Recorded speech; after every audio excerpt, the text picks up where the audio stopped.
بسم اللہ الرحمن الرحیم۔ در بیان اہل سعادت، نیک بختوں کا بیان۔ نیک بخت لوگ کون ہیں؟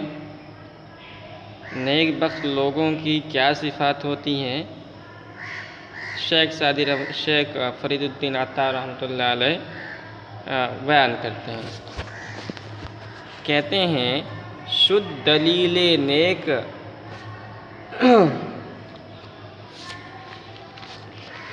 شد دلیل نیک بختی چار چیز،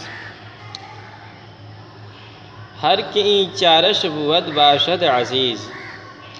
کہہ رہے خوش نصیبی کی علامت چار چیزیں ہیں۔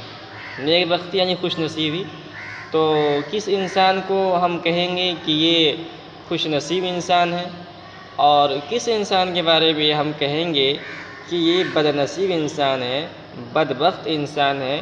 تو کہہ رہے ہیں کہ اس کے لیے علامت ہے۔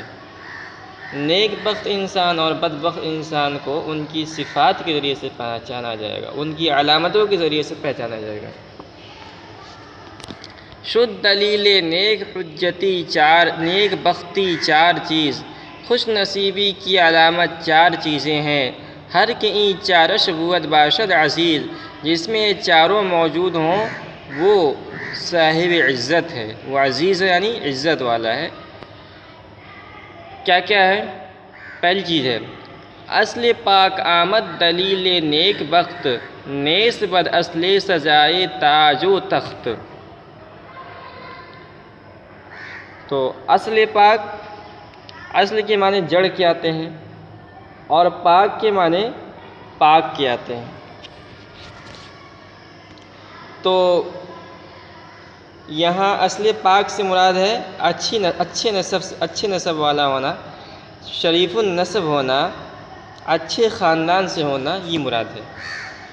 تو کہہ رہے ہیں اصل پاک آمد دلیل نیک بخت، نیک بختی کی علامت شریف النسب ہونا ہے۔ پہلی علامت نیک بختی کی ہے کہ وہ شریف خاندان سے ہو، عزت والے خاندان سے ہو، اس لیے کہ خاندان کا بھی اثر پڑتا ہے، خون کا بھی اثر پڑتا ہے، بہت زیادہ اثر پڑتا ہے۔ اصل پاک آمد دلیل نیک بخت، نیک بختی کی علامت شریف النسب ہونا ہے، نیست بد اصل سزائے تاج و تخت، بد اصل تاج و تخت کے قابل نہیں ہوتا ہے۔ نیک بختہ را بود رائے ثواب، آنکے بد رائے اس باشد در عذاب۔ کہ نیک بختہ، نیک بخت کی جمع نیک بختہ، نیک بختہ را بود رائے ثواب، نیک بختوں کی رائے ٹھیک ہوتی ہے، آنکے بد رائے اس باشد در عذاب، غلط رائے رکھنے والے کی رائے تکلیف دہ ہوتی ہے۔ تو جو نیک بخت ہوتے ہیں تو ان کا جو مشورہ ہوتا ہے، ان کی جو رائے ہوتا ہے وہ بالکل ٹھیک ہوتا ہے، اور جو غلط رائے رکھنے والے ہوتے ہیں، بدبخت لوگ ہوتے ہیں، ان کی رائے بھی ضرر رساں اور تکلیف دہ ہوتی ہے۔ ہر کے ایمن از عذاب حق بود، نیست مومن کافر مطلق بود، کافر مطلق بود۔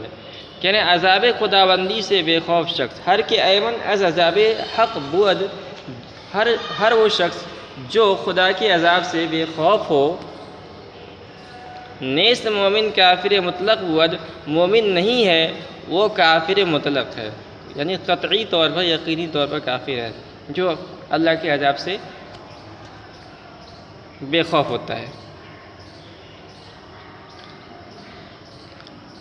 عمر دنیا چند روزے بیش نیست، غافل است آکس کے پیش اندیش نیست۔ کہ عمر دنیا چند روزے بیش نیست، دنیا کی عمر چند روز سے زیادہ نہیں ہے، غافل است آکس کے پیش اندیش نیست، پیش اندیش یعنی آگے کا سوچنے والا، دنیا کے بعد جو زندگی آ رہی ہے، آخرت کی زندگی، اس متعلق سوچنے والا۔ غافل است آکس کے پیش اندیش نیست، وہ شخص غافل ہے جسے آگے کی فکر نہیں ہے، جسے آخرت کی فکر نہیں ہے۔ ترک لذات جہاں باید گرفت، دامن صاحب دلاں باید گرفت۔ کہہ رہے ہیں ترک لذت جہاں، دنیاوی لذتوں کو چھوڑ دینا باید گرفت چاہیے۔ ترک لذات جہاں باید گرفت، دنیاوی لذتوں کو چھوڑ دینا چاہیے۔ دامن صاحب دلا باید گرفت، اور اللہ والوں کا دامن پکڑ لینا چاہیے۔ در پہ لذات نفسانی مباش، دوست دار عالم فانی مباش۔ کہ در پہ لذات نفسانی مباش، نفسانی لذتوں کی دھن میں مت رہو، نفسانی لذتوں کے دھن میں مت رہو، دوست دار عالم فانی مباش، اس فانی دنیا کو محبوب نہ رکھو۔ نیست حاصل رنج دنیا بردنت، عاقبت بردن، یہ بردن ہے اور تا ضمیر ہے تیرے کے معنی میں۔ نیست حاصل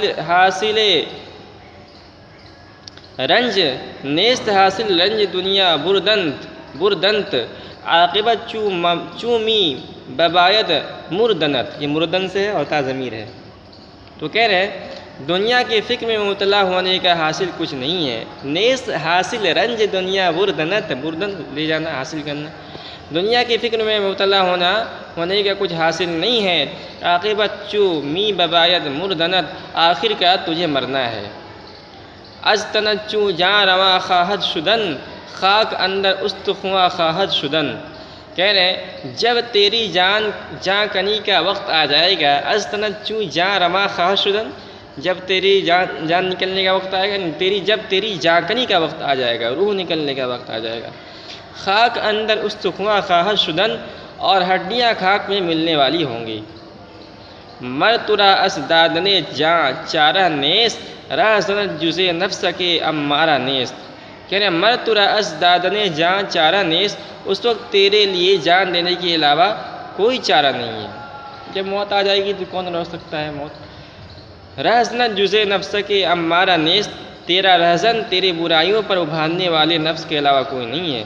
رہزن تیرا ڈاکو، تیرا رہزن جزے نفس کے امارہ نیست، تیرے نفس امارہ کے علاوہ کوئی نہیں ہے۔ ہم نے پہلے بتا چکے ہیں کہ نفس کی 3 قسم ہیں، نفس امارہ اور نفس مطمئنہ اور نفس لوامہ۔ تو ہر انسان عام مسلمان جو ہوتا ہے ان کے اندر نفس امارہ ہی ہوتا ہے، غالب ہوتا ہے۔ یعنی آدمی کا جو نفس ہوتا ہے وہ بندگی پر آمادہ نہیں ہوتا ہے، وہ سرکشی پر آمادہ ہوتا ہے۔ تو اس کو جو ہے نیکی پر ابھارنا پڑتا ہے۔ تو جو آدمی کا نفس ہے، عام آدمی کا نفس ہے، وہ آدمی کا دشمن ہوتا ہے۔ وہی نہیں چاہتا کہ انسان بندگی کرے، انسان نماز پڑھے، روزہ رکھے، زکوٰۃ دے، وہ نہیں چاہتا ہے۔ تو اس کو اپنے نفس کو آمادہ کرنا پڑتا ہے۔ تو ہمارا سب سے بڑا دشمن شیطان تو یہ بات کا دشمن ہے، نفس ہمارا جو نفس ہمارا ہے ہمارا سب سے پہلا دشمن ہے۔